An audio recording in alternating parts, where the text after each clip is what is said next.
Hello. Can see and hear us okay? Give us a little hello or something in the chat to let us know everything is working. Yes. Okay, fab. Yes, I'm also excited. Very excited. I think this is going to be amazing. Lovely to see all you guys. So we have a lot to get through today. So I'm just going to dive right in and introduce myself. I'm Ailish. I'm the product manager at Flexa, and I'm hosting our webinar today on optimizing hormonal health in the workplace. I think it's a very fitting discussion given it was International Women's Day just a couple of days or a couple of weeks ago, and we're right smack bang in the middle of Women's History Month. So in today's webinar, we'll be covering hormonal health, what it does and why we need to pay attention to it in the workplace, the impact of reproductive health initiatives on workplace sort of satisfaction and employee retention, tips for harnessing those hormonal rhythms to boost productivity and well-being, and also discussing why this kind of concept of hormonal health is not just a women's issue, but a big priority for an equitable workplace. Just before we kick off, I want to draw your attention to two things. One is the button you'll see just below the recording screen there. So if during our conversation you recognize your company as a great place to work, somewhere that really cares and looks after employees, click the button and benchmark your working environment against the market. And then also we're going to do a Q&A at the end. So make sure that you fill out some questions in the question screen. So you'll see the chat on the right-hand side, but if you see the little navigation with the question mark in the box and click that, you can stick your Q&As in there, and we'll make sure to try and get to as many of them as we can at the end.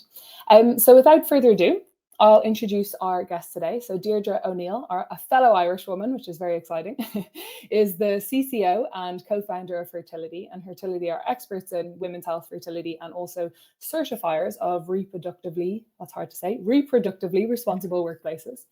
So welcome, Deirdre. Can you tell us a little bit about yourself, what you do, and also about Hertility?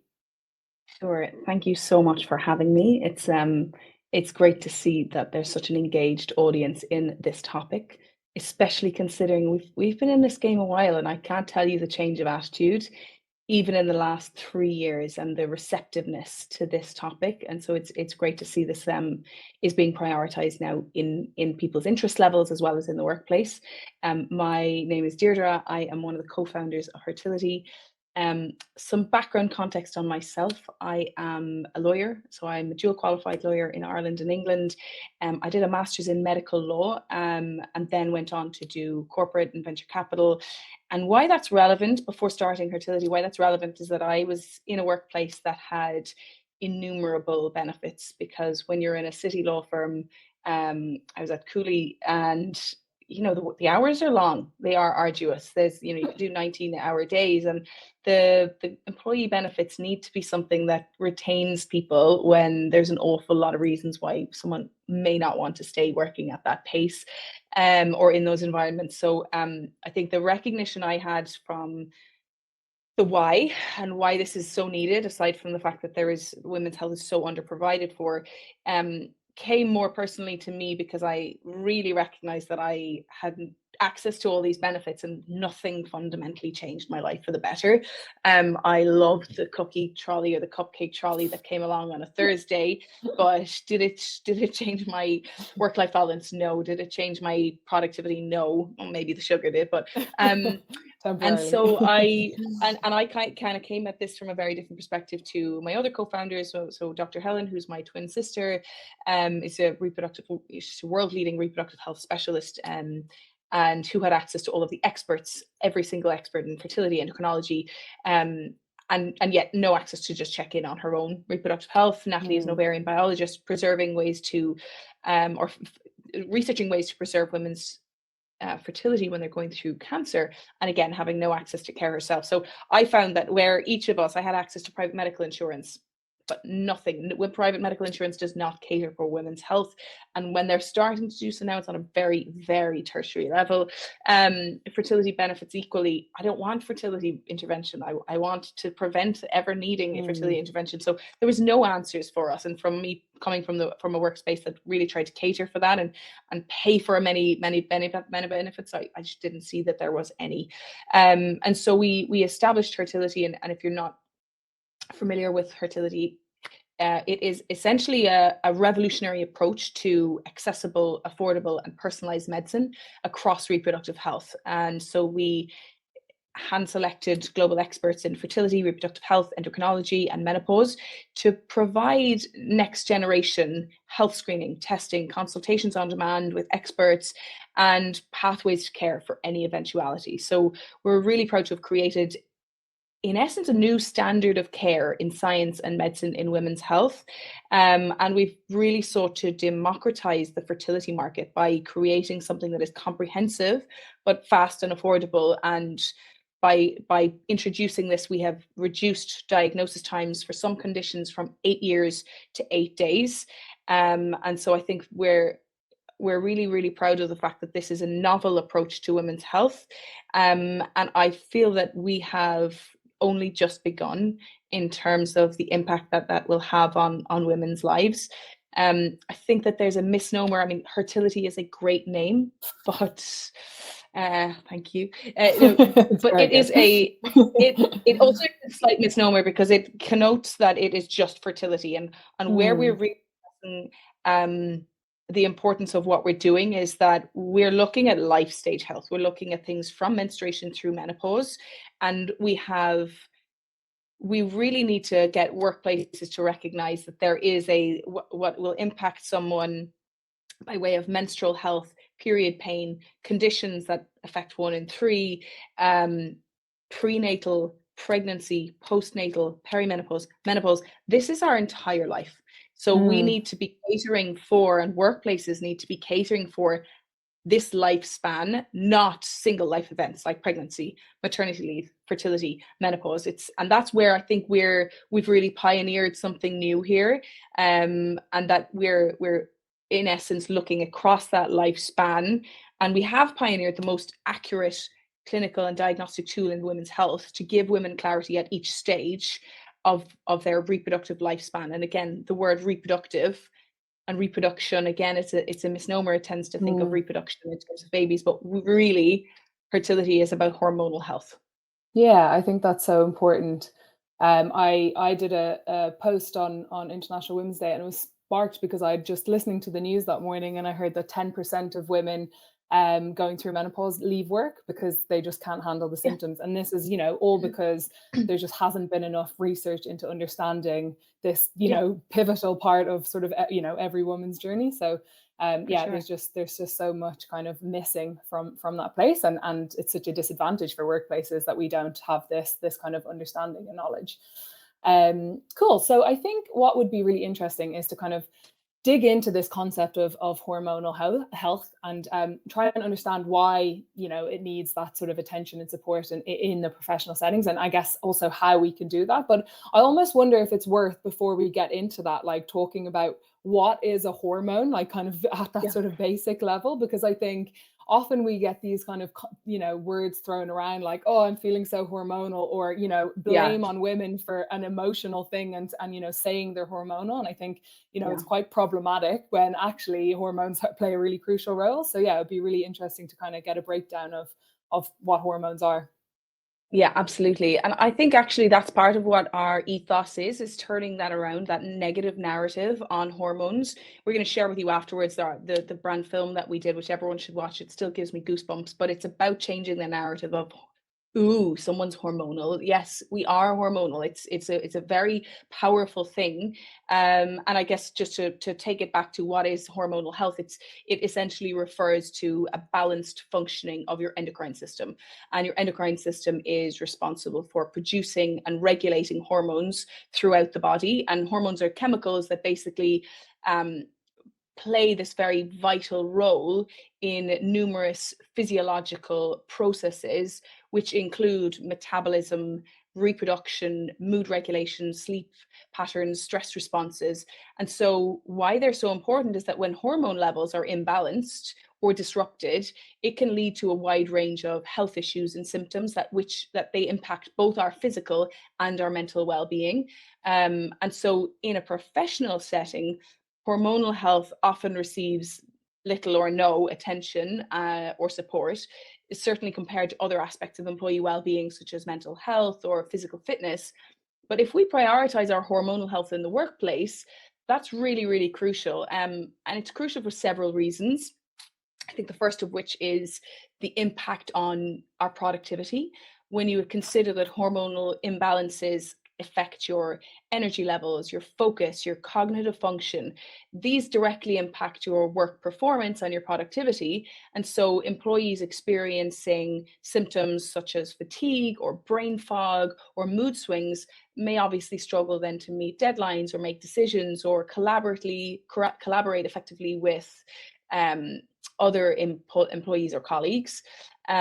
Another reason for, or the kind of the importance of that, is related to employee well-being. Obviously, that touches on it generally, but hormonal imbalances. And by the way, I think of our database, 68% of people have some hormone out of range.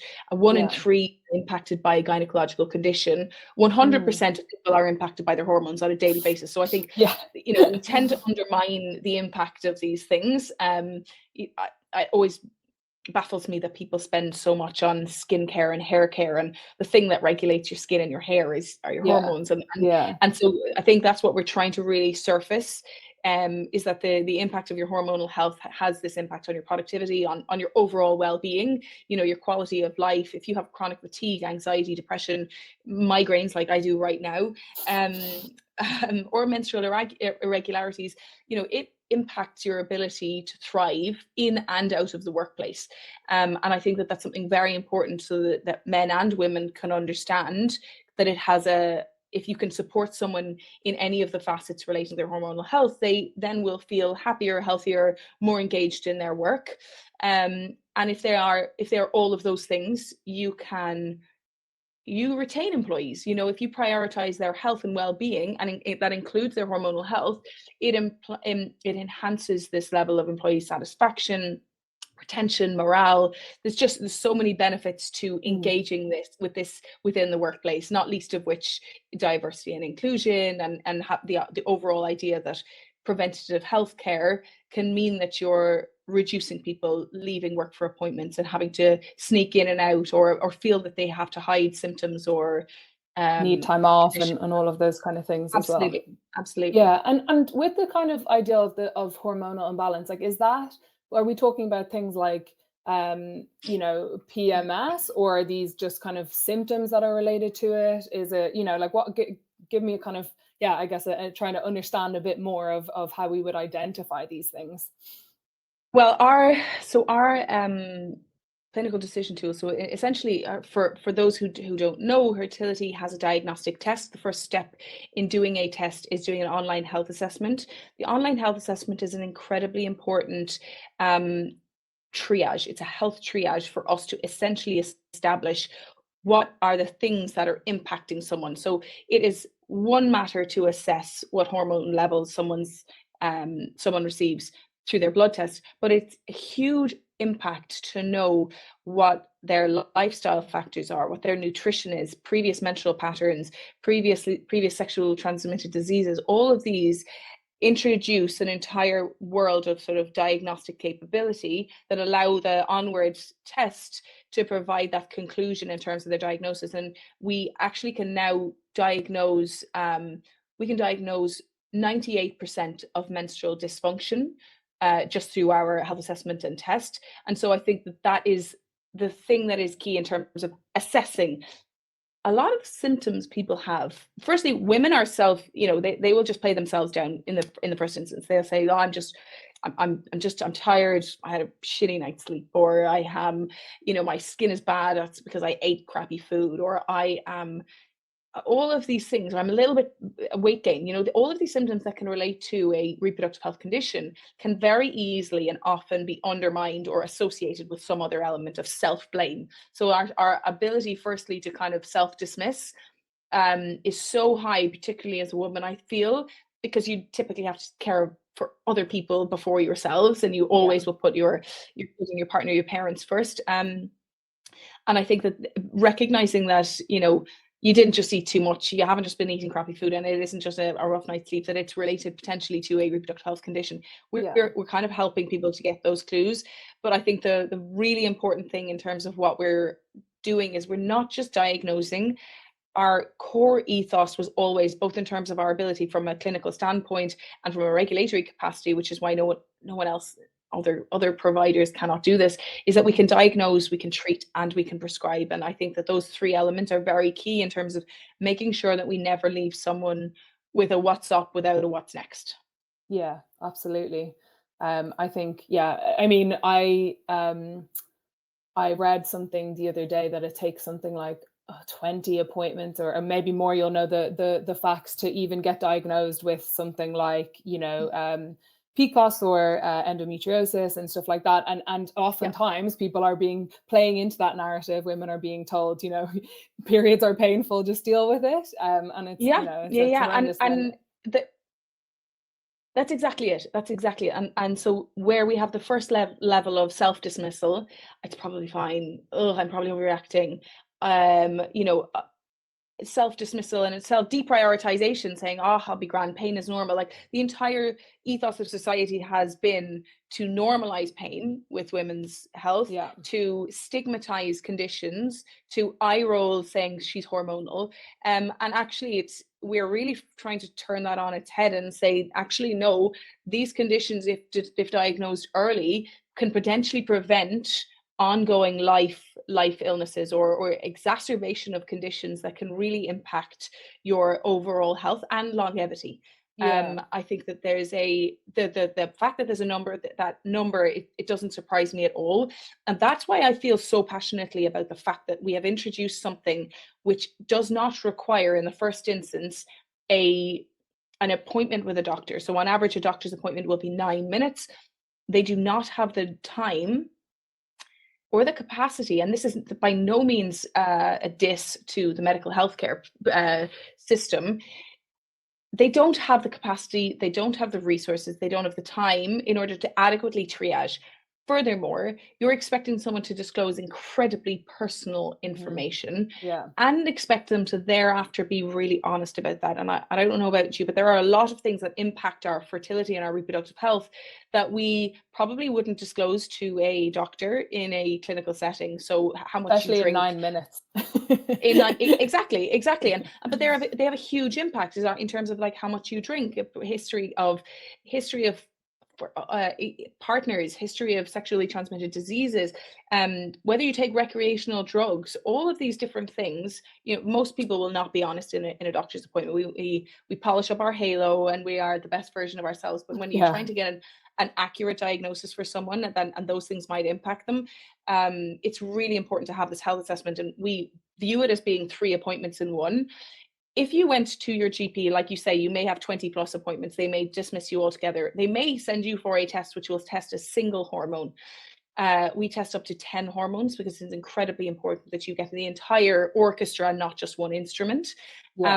If you go to a private medical insurance, again, you have to be symptomatic or else they won't test you. It's not something private medical insurance does. It blows my mind. We've talked to all of my PMI providers and they don't want to let the can of worms out. My view on this, I tell everyone, is that the worms are everywhere. You cannot contain us. We will not be contained. We will wriggle, we will move, and get out there. Get out there. And then the third provision, PMI, GP, the third is that going to a private clinic. There are a lot of psychological, financial barriers to going to a private clinic. It is an infertility clinic. So you have to be at a very specific point in your life before you will consider doing that. And so what we really wanted to be able to do is be that 3 appointments in one. Even if you go to a private fertility clinic, you then get sent for your bloods, and then you come back for your results, which are less comprehensive than ours. They won't give them to you. And you're left with less information. You're left with more questions than answers. And I think that's something that we feel so passionately about, the fact that this is, if you do your online health assessment, you order your test, it's at your house the next day, you do it on the 3rd day of your cycle, you've had 3 appointments in one without leaving your home.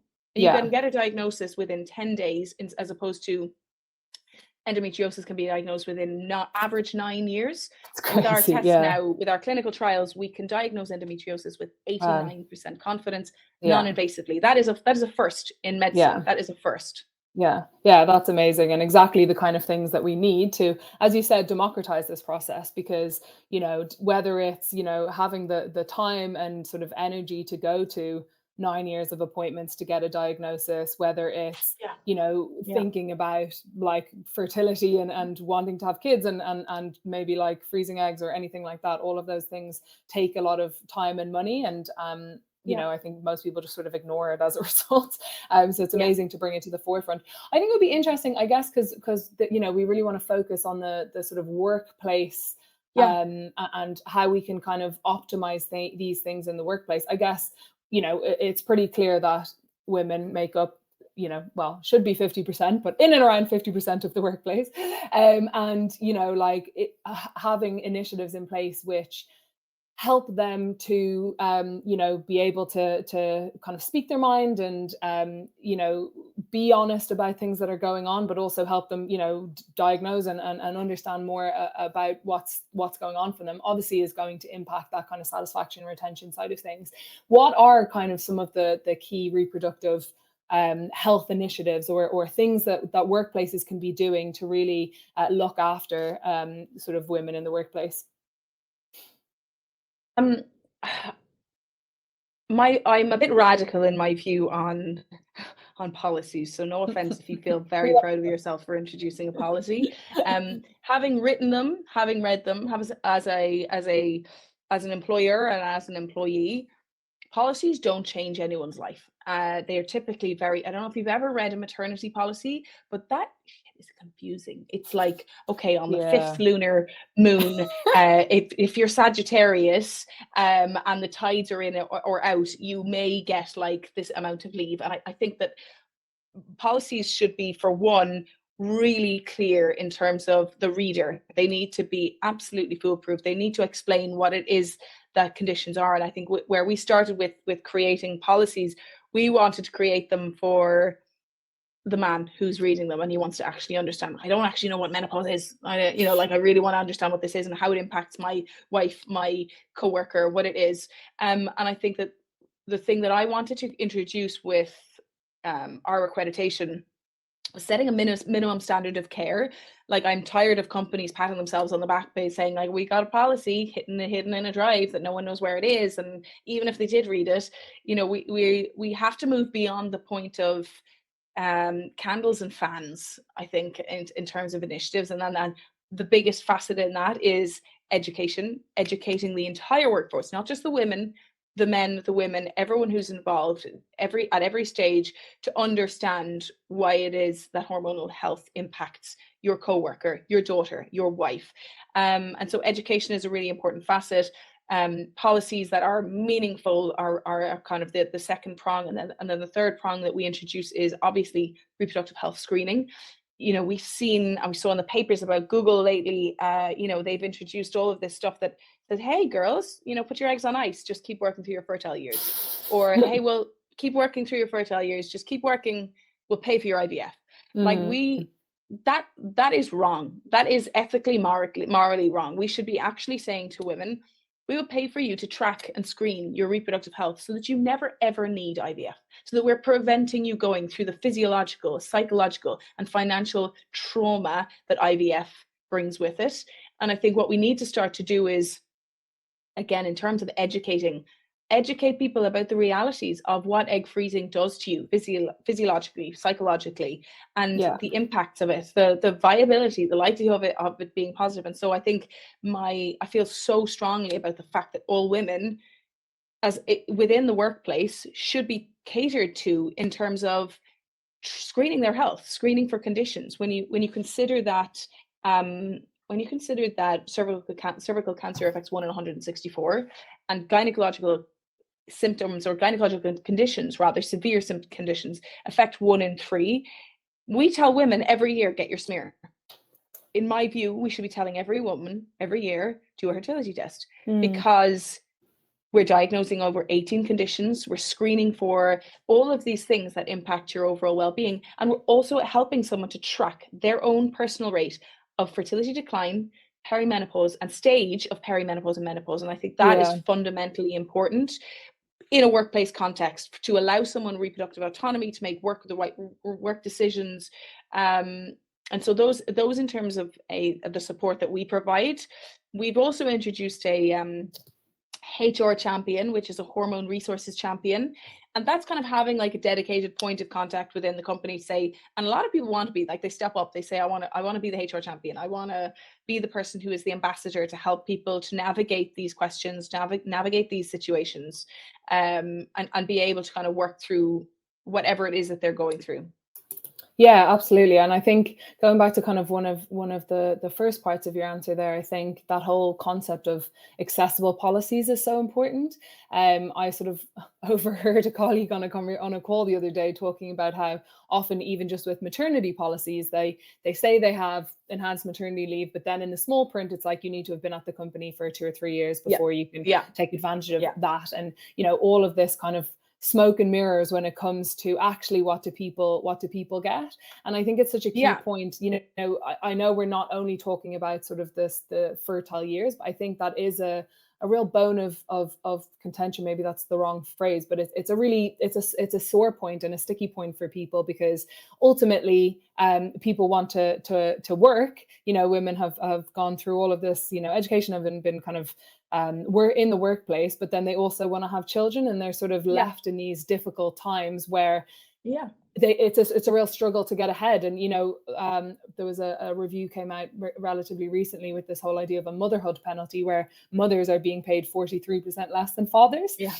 because, you know, of the cost it takes to just have a child and have some time off to be with that child. And also we just don't have the kind of sort of landscape set up within workplaces in order to facilitate that and kind of help people get back on track and that kind of thing.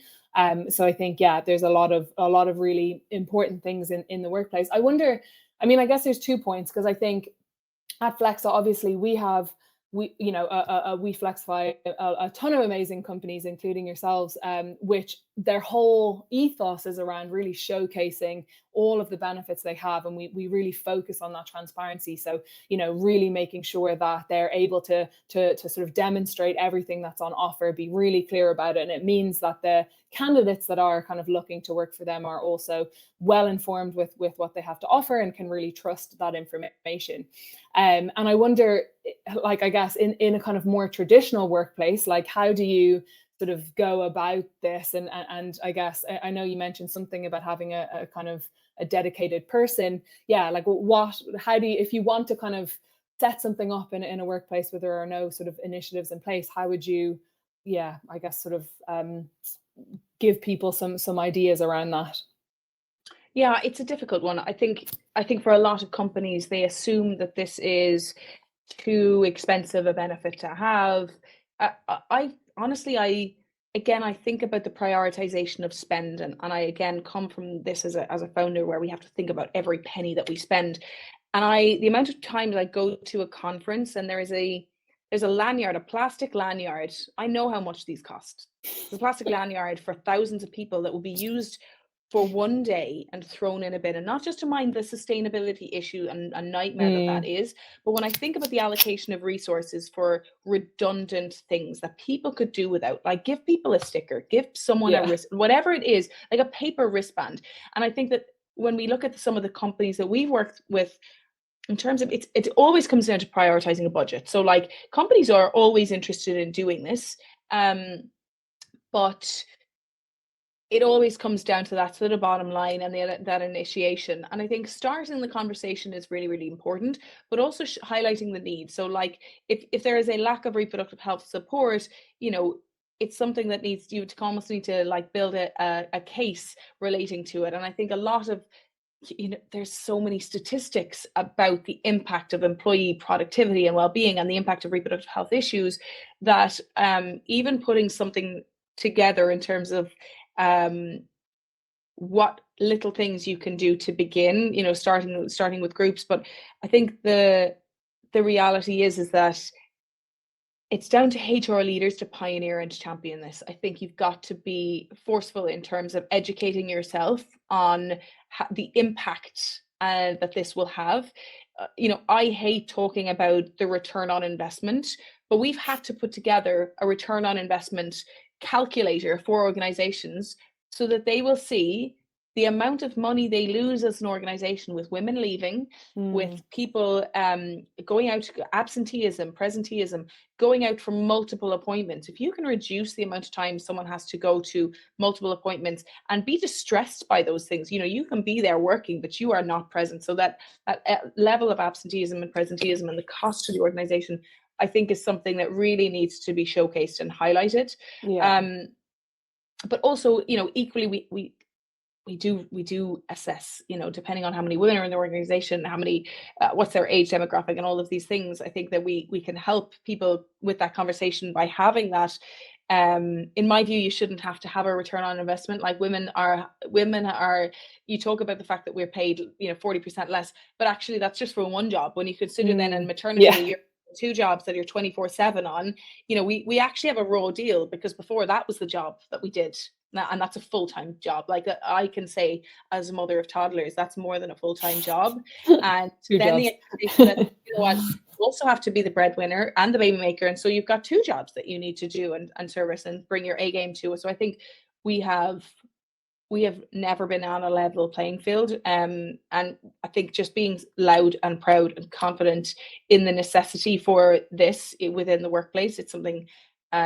But equally, you come to us. We've got a great team of people who help build initiatives, build business cases for this, because it's a huge topic. Yeah, I think it's really interesting as well. I definitely, I think need someone to kind of champion it within an organization and sort of take control. And I think what is an interesting sort of thing to delve into is typically, like, I guess, how can men be more proactive in sort of doing this in the workplace? Because I think often with things like this, when men, and we know lots of men are, really engaged and really want to help out, but often when they sort of step up and into kind of things that are for women, people are like, why are you talking about this? It doesn't affect you. And then when they don't, it's kind of like, why are you not more involved? So I think it's kind of an interesting thing. What role can men play? Men play a crucial role in creating a working environment where hormonal health is prioritized, and they can essentially take steps to promote awareness and understanding and support. The ways that they can play a role within the workplace would be, the very first one is to educate themselves. And that's one of the things why we actually really try and insist on a whole of workforce joining in our educational seminars. We do CPD accredited educational seminars. They're very interactive, very engaging. And I think the two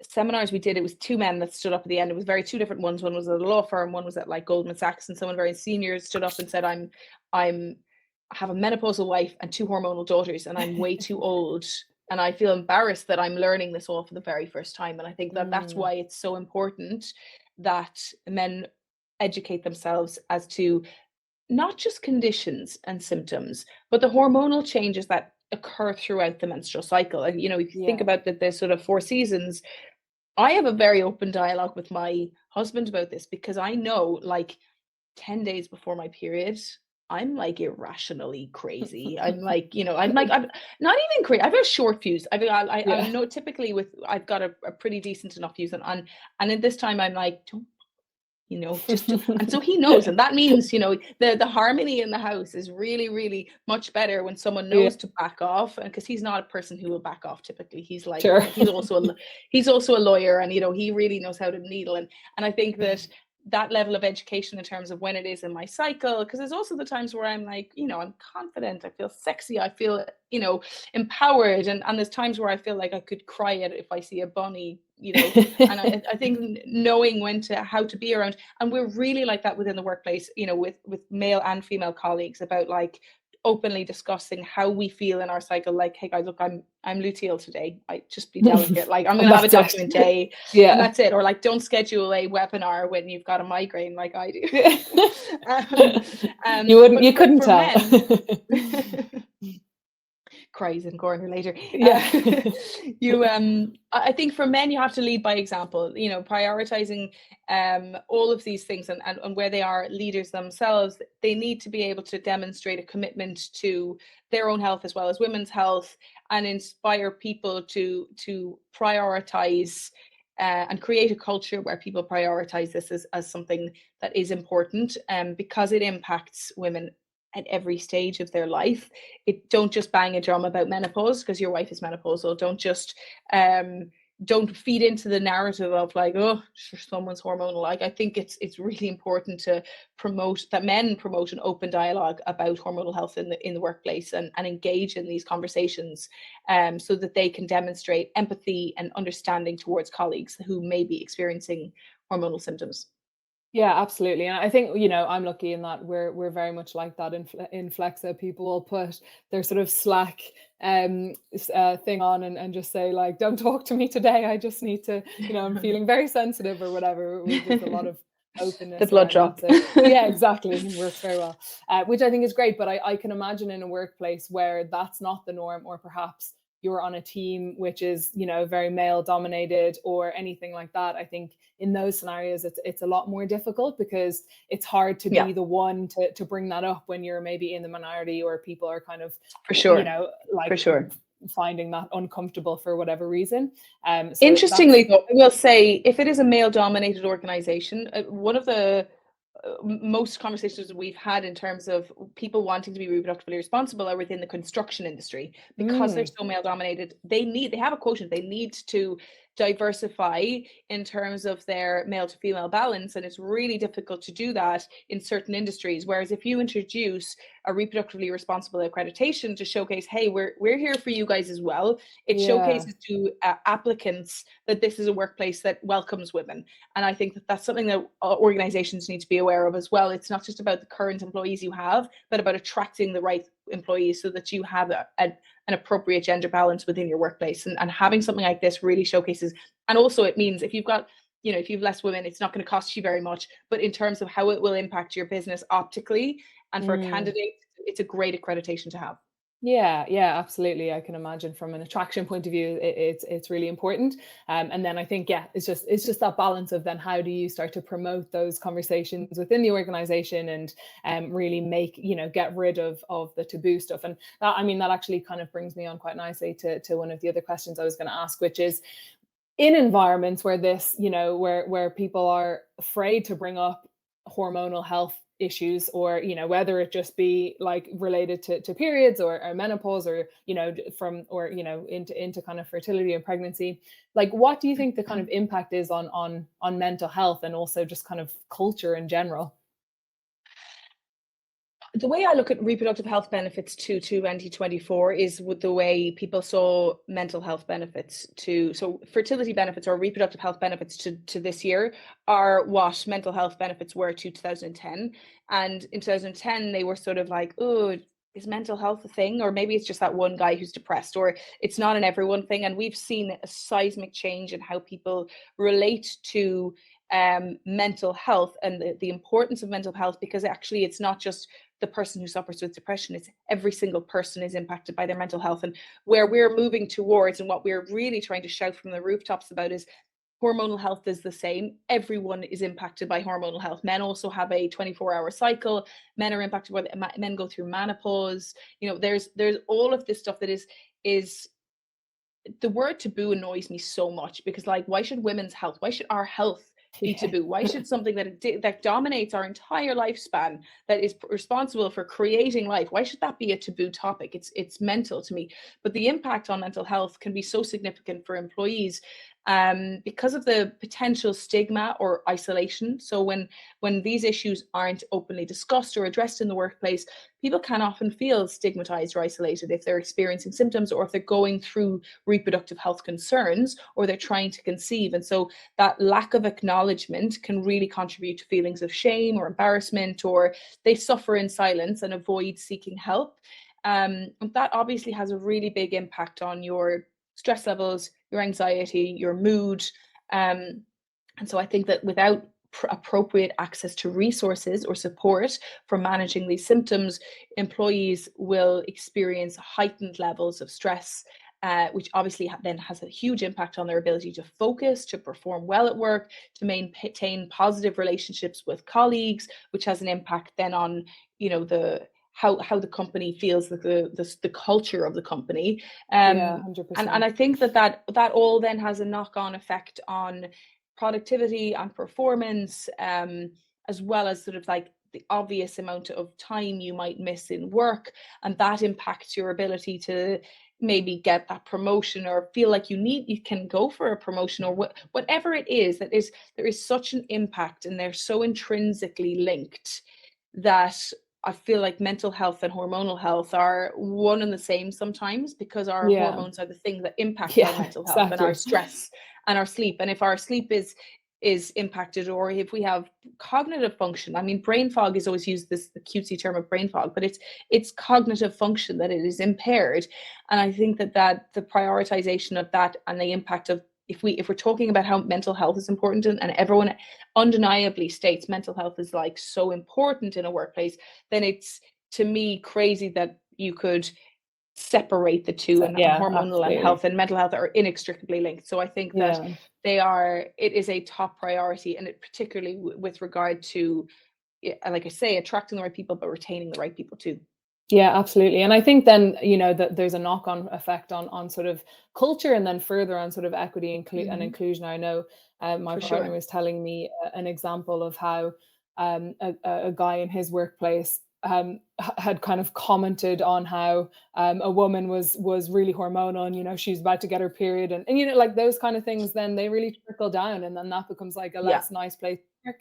And then if that becomes the narrative, then that's going to have an impact on you know, women's progression and everything. So there's a real knock-on effect there, which is really problematic.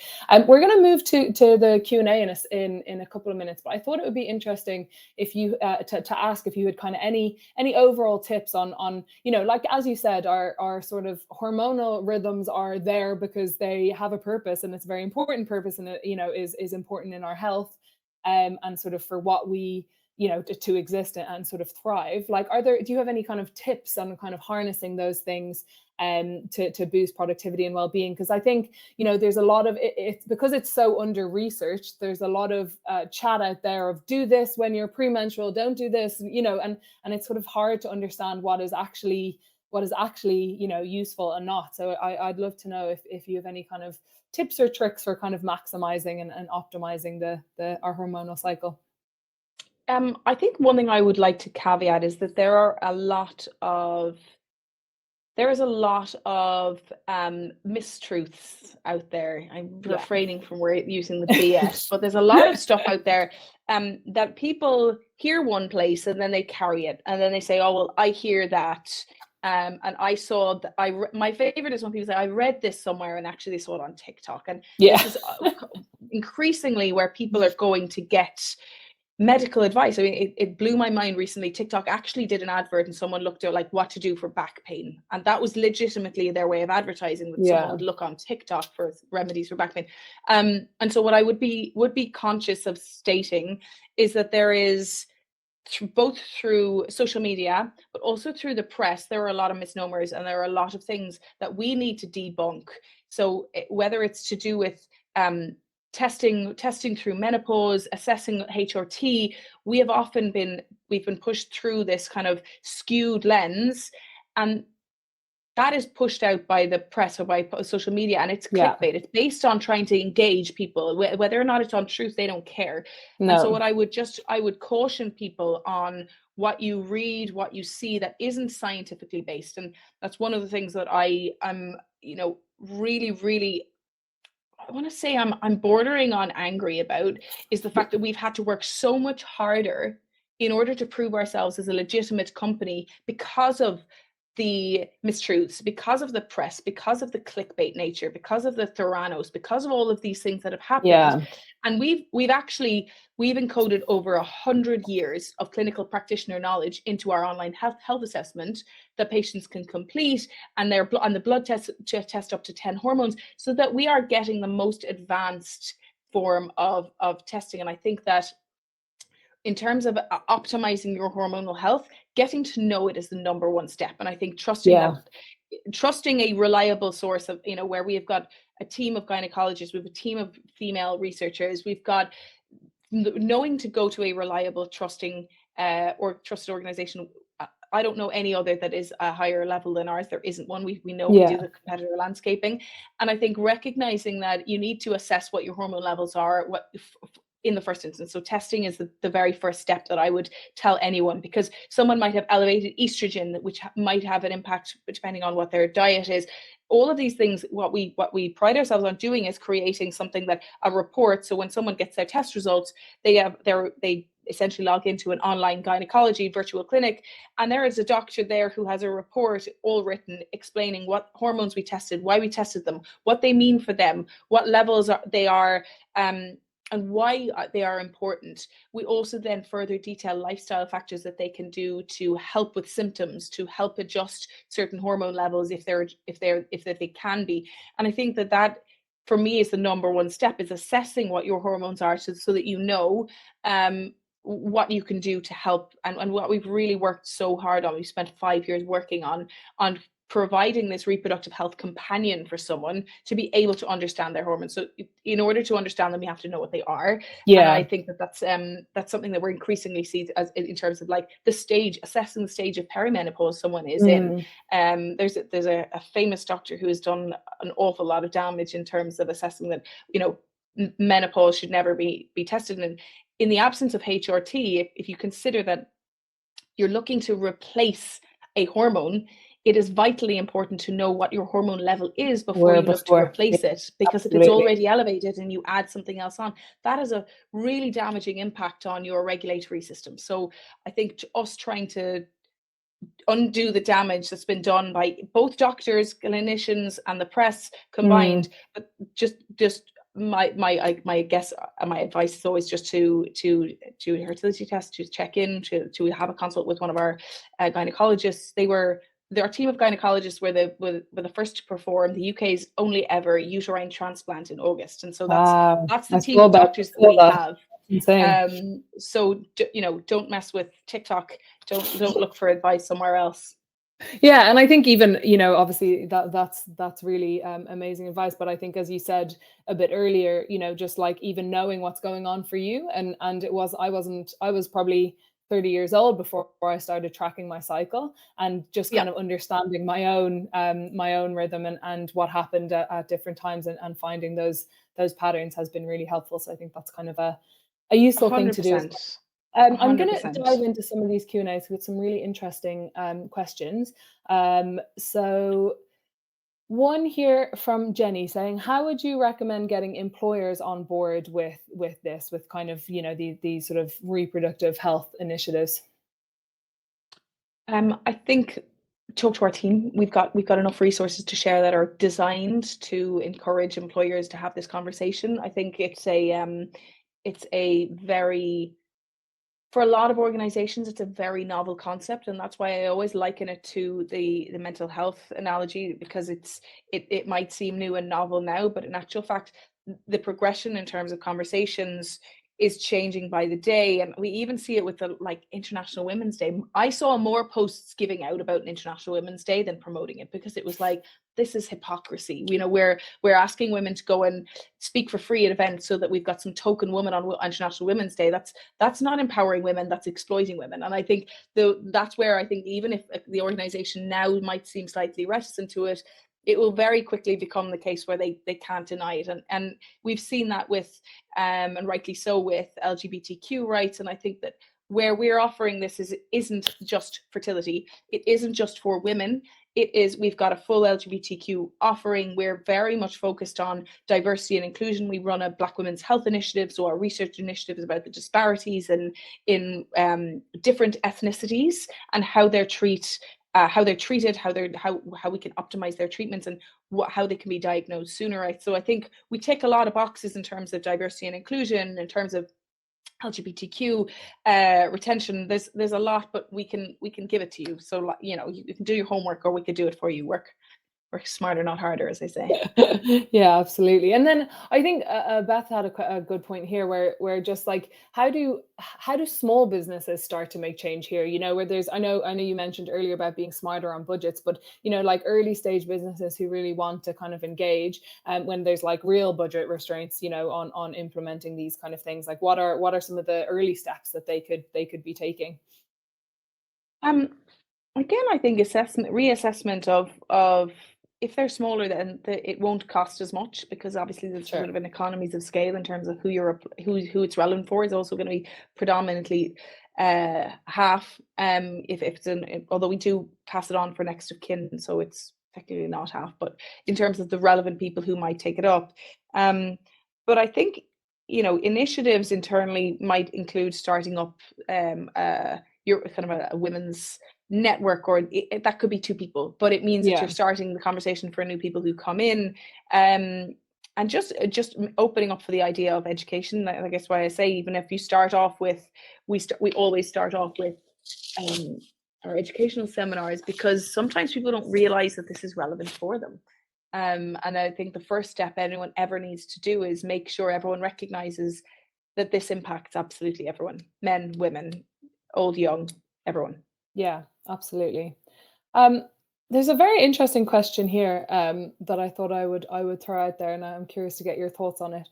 So Adele says, is part of the solution not that we as women need to not use hormones as an excuse, and instead understand our own hormone cycles better to know how to make lifestyle changes to remain the best, or our best? I can imagine that it becomes very confusing for men if we say, don't talk to me, I'm sensitive today, but also you aren't allowed to comment on hormones. So again, that's, I think that there's a negative skew on saying like it's hormones are an excuse. Like, you, if you had diabetes, you wouldn't be like, oh, sugar's the excuse. It is a known physiological impact that will happen to you. I completely understand with you that the how it might be read, or um you need to be talking to the right person before you can kind of say those things. I'm very close to my team, and so I'm very honest in terms of like, guys, I'm like, ugh. I wouldn't say it to someone I didn't know, or someone who wasn't kind of in tune with me on that. Yeah. We're all different levels of woke, and so I get that, like, that might have a very difficult or different impact depending on who you're giving that sort of heads up to. I think it's more from your own internal perspective. It isn't an understanding, it isn't an excuse. Like, you, sometimes the impact that the hormones can have is the same as if you've had 3 hours sleep. And so just knowing to maybe go a bit easier on yourself, or not to plan things. It's a lot of the time it's really difficult, but like, not to plan things that might be really, really difficult. I'm awful for being like, yep, let's do it. And then it comes to doing it, I'm like, why did I do it? Why did Yeah. I agree to do it? And I think that she says on stage, Yeah, pacing exactly. herself. It's our internal narrative to know you're not making excuses. This is a physiological impact, and maybe knowing, like, some days are document days, some days are days that you work from home, as opposed to, you know, braving the tube and realizing that your battery's already at 40% before you've even gotten on the tube. Yeah, absolutely. And then I mean, I think another kind of interesting point to that is, you know, there's lots of people where in their culture it's really like they really don't speak about medical topics, particularly when it's related to kind of gynecological ones. Like, is there Yeah. anything we can be doing within the workplace to kind of make sure that they feel more comfortable and that they're not sort of missing out on the benefits of these things? What are your thoughts on that? I think if you have education, I think if you have the appropriate education in place, then people don't actually have to have the conversation to tell someone like, hey, this has a really big impact on me. Having our educational seminars are really based at everyone, so that there is an overall understanding on the impact of conditions, so that, if you had someone who is going through cancer treatment, you wouldn't need for them to explain, hey, look, chemo is kind of tough. Like, it should be known, and people are aware that's a medical issue that is impacted, and it impacts them in the most profound way, and also those around them. And I think we should be looking at medical conditions and symptoms as an education piece that everyone needs to know about, and stop just inviting the women, like all of these amount of times. And we're as bad for, but the amount of times that we have these like breakfasts, or we have these get-togethers or seminars, and it's a sea of women. And I think, Yeah.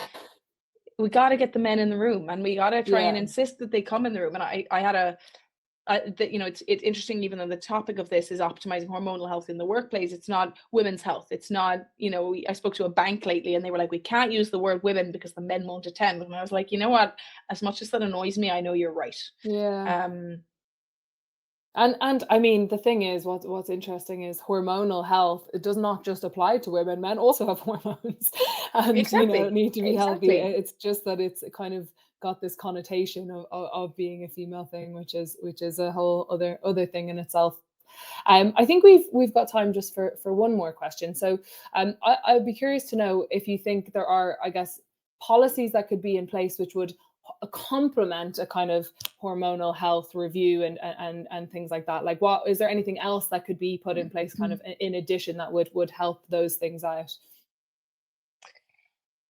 I think we've got them all. We've got them. Just come to it. There are. I think having the right policies in place gets you somewhere. It's an acknowledgement, but you have to be able to back them up. And I think Yeah. that that's sometimes where people are looking for a tick box or a shortcut, but it doesn't. People see through it. And I think that you really need to be a little bit more meaningful. It says it all to me that we signed we spoke to a large US bank. I won't name them, but there's a large bank. Suffice to say, they have lots of money, and they were like, "Oh yeah, we don't really have budget for education, but we also signed Lincolnshire Rape Crisis Centre, who are a charity, for one of our Mm, highest tier reproductively responsible accreditations." mm, And so that will tell you about the kind of prioritization and the size of organization and the scale. Like there's a lot of gaps here in terms of where people prioritize budgets, and that's why I kind of try to think, can HR people reassess where their allocations of budgets are going? Are you spending too much on lanyards? Are you thinking about the cheap gimmicky plastic things that end up in a landfill for one day? Or are you thinking about people's overall health, which actually impacts them, the workplace, their retention, the amount of the cost of hiring? I think that's where I think people need a reset in terms of what they are budgeting for, and how they're thinking about bringing something like this into their organization. And I would also say that there is another there we're starting to see more and more people in this space, because reproductive health, and I really champion them. I always think that the more people in the space, the better. But be cautious about introducing I'm not going to name a competitor, but introducing a system which essentially has a chatbot function. That's one of the things that, again, that bothers me, is the fact that there could be a benefit in terms of another type of provider that is very much surface level. It provides a chat function, and in essence re-kicks people back into the system, so that it's a nurse chatbot, or it's at best a nurse, at worst a chatbot, that basically is a triage to say, oh, and if there's anything symptomatic, which guess what, there will be, they then say, okay, well, go to your GP. And there are over 700,000 women on wait lists to see gynecologists. So if you've taken me one step, rather than going straight to you're taking me to this online employee benefit that also just kicks you back into the system. Just be mm. cautious that isn't really a benefit. And that's something that they can advertise as having this breadth of services, but they're kicking them back onto primary care providers, which isn't a solution for people. Yeah, yeah, absolutely. And then I think on the other side of that, it's just the kind of full circle transparency that then plays into your employer brand. Like if you are not offering enhanced maternity and paternity leave, or there's kind of some unwritten rules in that, but then you have something else. It kind of I think it gives off the wrong idea. So in terms of complementing policies, I suppose it's looking at the whole EVP that you provide, and sort of what you're doing to kind of look after your employees, and then also attract the right kind of talent. Yeah. So I think we're just coming up on time now. This has been an amazing conversation. Learned so much. I've really enjoyed it. I'd like to thank everyone who has attended and asked some amazing questions. And I've also seen a few shout outs from fellow Irish women who are thrilled to hear us rabbiting away. So that's good. Loud and proud. So yeah, thank you all for attending. Amazing conversation.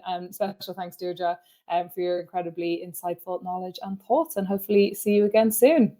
You're very See you welcome. all. And I think Ashley's put the video on the link there, so I definitely encourage you all to watch it and share it. It's a good one. Absolutely. Cool. Bye. Thanks so much, Ailish. Bye. Bye, everyone.